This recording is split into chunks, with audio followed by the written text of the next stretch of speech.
Look around at the reality of our lives right now. We are physically closer and digitally linked than any generation in history. We are witnessing a meaningful shift as people step back into community life, hungry for the warmth of genuine presence. Yet, right in the middle of this reconnection, a quiet isolation is growing. We are together, but we are apart. We have the tools and the togetherness, but the feeling of being truly known and valued is slipping away. This is the paradox of modern connection. We are reaching out, yet we feel a distance that keeps us guarded. Here at the Velvet Verdict, we face this with a hybrid lens that is fully transparent. We are a collaboration of human writers and AI analysis, bringing you insights that are grounded and clear. We use this unique partnership to filter out the noise and focus on what actually helps us heal. We are not here to point fingers or make either sex feel accused. Both doors are open. We see that men and women alike are carrying the weight of this disconnect, and we honor the hurt on all sides. Blame only deepens the isolation. Our job is to find the direction toward reconnection.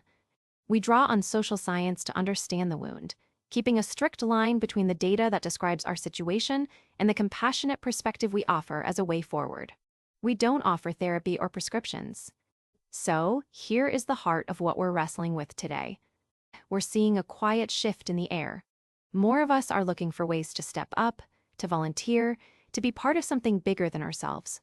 There's a hunger to contribute, a desire to roll up our sleeves and help out.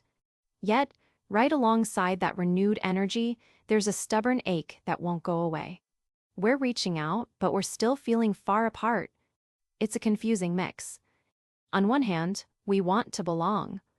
On the other, the bridges we used to cross feel shaky, or maybe they're built in ways that don't quite work anymore. And this isn't just about one side of the room. Whether you're a man or a woman, you might be feeling the same pull and the same push. You want to connect, but old habits, misunderstandings, or just the sheer noise of modern life can make that connection feel just out of reach. We have to look at how our defenses, however understandable, might be keeping us safe but separate. This is about moving from suspicion to shared purpose, where the goal isn't to win an argument, but to restore the bond. So the real question isn't just about getting back together, it's about how we get back together in a way that actually holds. How do we rebuild those community bridges so they serve everyone? How do we create spaces where men and women can show up as our full selves without the old scripts that keep us guarded or at odds? We need to figure out how to turn that good intention, the desire to volunteer and care, into genuine, lasting reconnection. It's about finding a path where stepping forward doesn't mean leaving anyone behind, and where healing the distance between us becomes a shared project, not a competition. That's the work we're turning to now. What the data shows, the loneliness baseline. To build that bridge, we turn to the data to see the ground we're standing on. The data reveals a landscape where distance is real, yet the wound is deeply shared.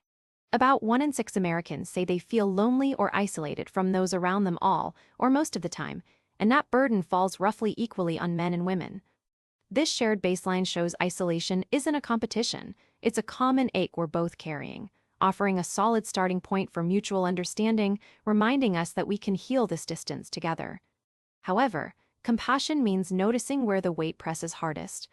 When we examine daily rhythms, the pattern shifts. Among younger adults, men are reporting higher levels of daily isolation. 25% of U.S. men aged 15 to 34 said they felt lonely a lot of the previous day, compared with 18% of young U.S. women and 7% of all other adults. Highlighting this gap helps us see clearly, inviting us to compassionately support young men in finding their way back to community, recognizing their struggle as part of our shared recovery. The broader trend shows a lingering challenge. 20% of U.S. adults. An estimated 52 million people report feeling loneliness a lot of the day yesterday, up from 17% at the start of 2024, but below the 25% pandemic high of March 2021. We've stepped back from the crisis peak, yet the floor has risen, leaving millions navigating disconnection that asks for our collective care and attention. Underlying these feelings is a change in how we live our days. People aged 15-29 spent about 45% more time alone in 2023 than in 2010, rising from around 4 hours alone per day to 6 hours per day. This shift suggests rebuilding connection requires more than good intentions. It asks us to intentionally make room for connection in our daily lives. What the data shows: the return to community. The numbers tell a hopeful story of people stepping back into shared life. Between September 2022 and September 2023, over 75.7 million people formally volunteered through an organization, representing 28.3% of the U.S. population aged 16 and up. This marks a clear recovery from the pandemic, low recorded between September 2020 and September 2021, when just over 23% of people, about 60.7 million, reported volunteering. This rebound suggests the hunger for contribution hasn't faded. It's returning, inviting us to welcome each other back into the fold with open arms. 75 million people finding ways to serve is a testament to our enduring desire to matter to one another. We also see how the earlier withdrawal hit differently across genders, reminding us that isolation doesn't affect everyone the same way. When volunteering collapsed between 2019 and 2021, the rate drop was substantially larger for women, falling 8 percentage points compared to a 5 percentage point drop for men. Yet women continued to volunteer at a higher rate overall, showing resilience even when the burden of the pause was heavier. This isn't about scoring points. It's about recognizing that when community frays, the ripples touch us all. Men and women both carried the weight of disconnection, just in different measures. Understanding these differences helps us extend grace. When we see gaps in participation, we can ask how to support rather than judge, knowing that the pull toward isolation affected men and women in distinct ways. Healing means acknowledging those uneven strains without blame and supporting each other as we rebuild our shared habits. The shape of our connection is also evolving, broadening where we find common ground. Gallup finds that 63% of Americans say they volunteered their time to a religious or other nonprofit organization in the past year, a 7-point increase from 2021. Notably, volunteering for non-religious groups reached 55%, the first time this measure has hit a majority, rising 8 points since 2021. Meanwhile, volunteering for religious organizations ticked up 4 points to 39%. This shift reflects a community expanding its circles, offering more doors for everyone to step through and belong. Whether through faith or secular service, the path back to connection is widening, and that's good news for all of us. What the data shows: the shift in how we connect. This widening path reveals a beautiful, shifting texture in how we show up for one another. The data tells a story of immense generosity, meeting new rhythms of life, inviting us to look at connection with fresh eyes. Between September 2022 and 2023, an estimated 54.2% of Americans helped or exchanged favors with neighbors, whether house-sitting, running errands, or lending tools. This builds on a foundation laid earlier, when nearly 51% of the population aged 16 and over, or 124.7 million people, informally helped their neighbors between September 2020 and 2021. These numbers remind us that the bedrock of community often starts right next door. There is profound healing in recognizing that simple acts of care cost nothing but time and attention, yet they meet real needs. Whether you find your strength in physical tasks or emotional support, these exchanges validate our shared humanity and offer everyone a way to contribute without pressure. This surge in neighborly help suggests we are rediscovering the joy of mutual reliance, breaking down the walls of isolation that keep us guessing about who to trust. Formal service is thriving in total volume too. Between September 2022 and September 2023, formal volunteers logged an estimated 4.99 billion hours, creating over 167.20 value, or 722 billion. That is a staggering reservoir of goodwill and labor. Yet, the texture of that giving is changing in a way that asks for our compassion. Even as the total pool of help grows, the individual burden shifts. Average hours served per volunteer fell from 96.5 hours when the survey began in 2017 to 70 hours in 2023. This drop doesn't signal a retreat from care, rather it suggests a redistribution of effort. We may be spreading our energy across more connections, or finding lighter ways to contribute that fit busier lives. This trend invites us to release the guilt of not doing enough and instead celebrate the accessibility of modern service. It honors the reality that life is complex for everyone, and a smaller commitment can still be a meaningful anchor for someone else. We can view this not as a decline in dedication, but as an evolution towards sustainable giving that prevents burnout and keeps more people in the game. Digital tools are also reshaping the landscape. For the first time, virtual volunteering was tracked, revealing that 18% of formal volunteers, over 13.4 million people, served completely or partially online. This opens doors for those who might struggle with in-person barriers, allowing participation from the couch or the commute. The shift isn't about replacing face-to-face warmth, it's about expanding the definition of presence. When we see these patterns, we can ask ourselves, how can we honor both the deep dives of long hours and the quick bursts of neighborly help? Healing happens when we value every form of connection, recognizing that a Lent tool and a virtual hour both stitch the fabric of our shared life back together. By embracing this hybrid reality, we create a community where men and women alike can find their footing, contributing in ways that feel authentic and manageable, ultimately weaving a net of support that catches us all. What the data shows: the invisible barriers. Even with that net in place, we have to look at why so many hands remain empty despite having the time to reach out. The data reveals that the barrier isn't usually a lack of hours in the day, but rather invisible walls of uncertainty and silence.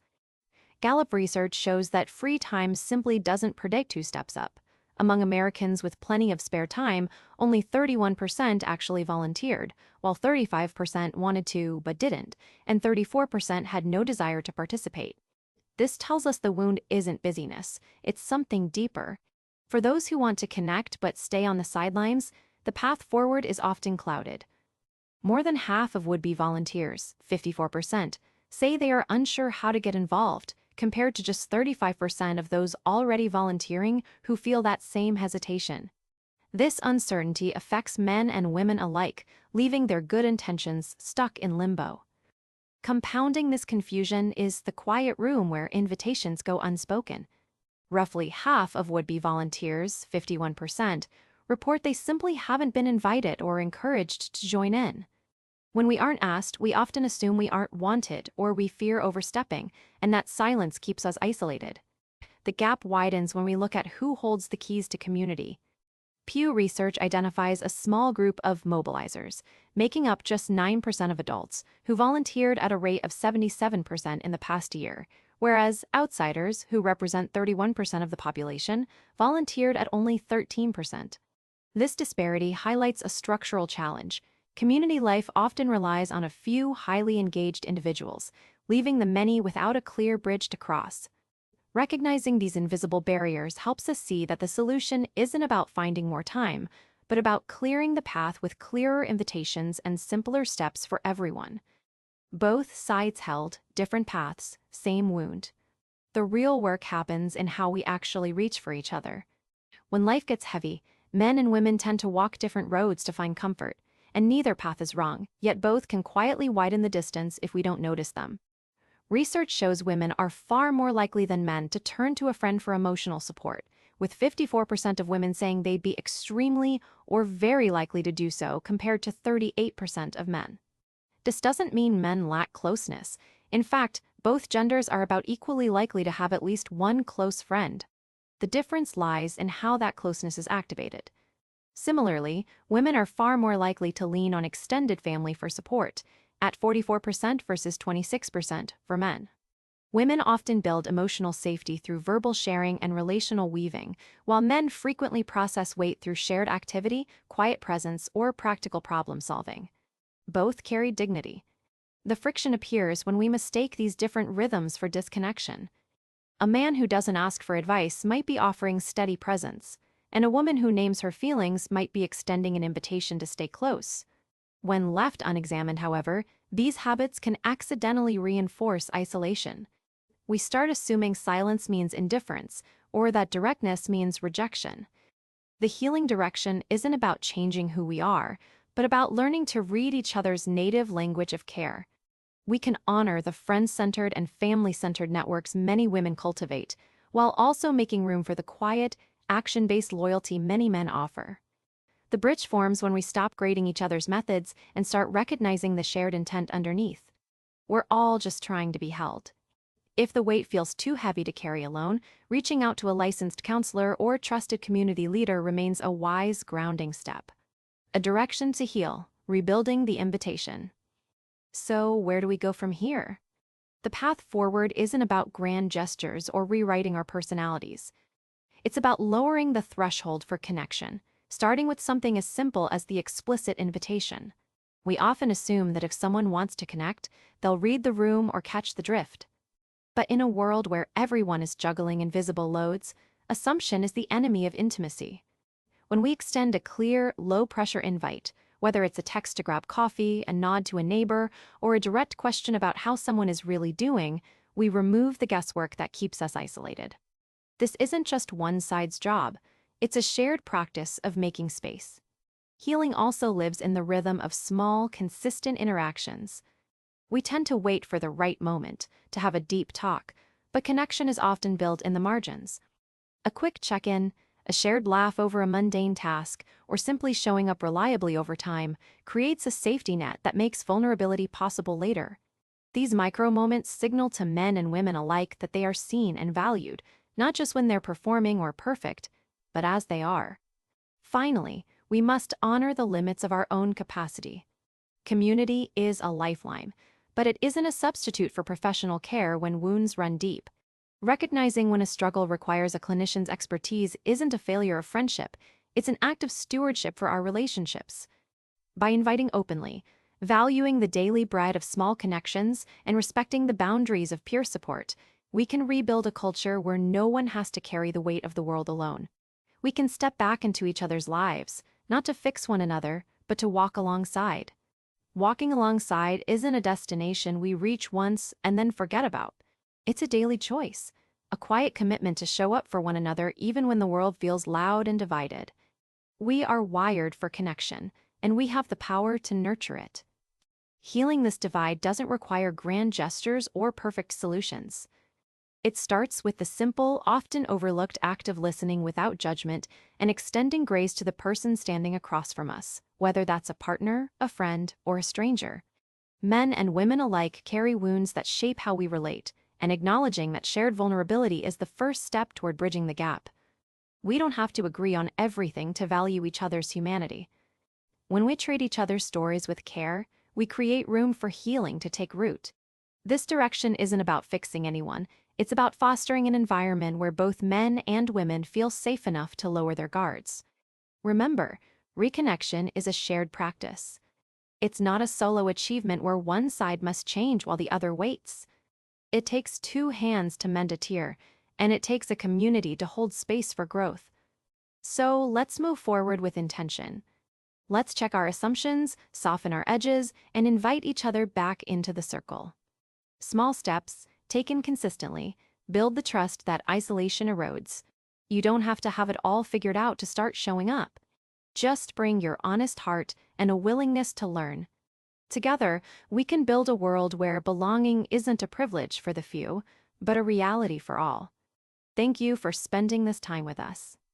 This episode was crafted through a collaboration between human insight and AI assistance, designed to support your journey toward deeper connection.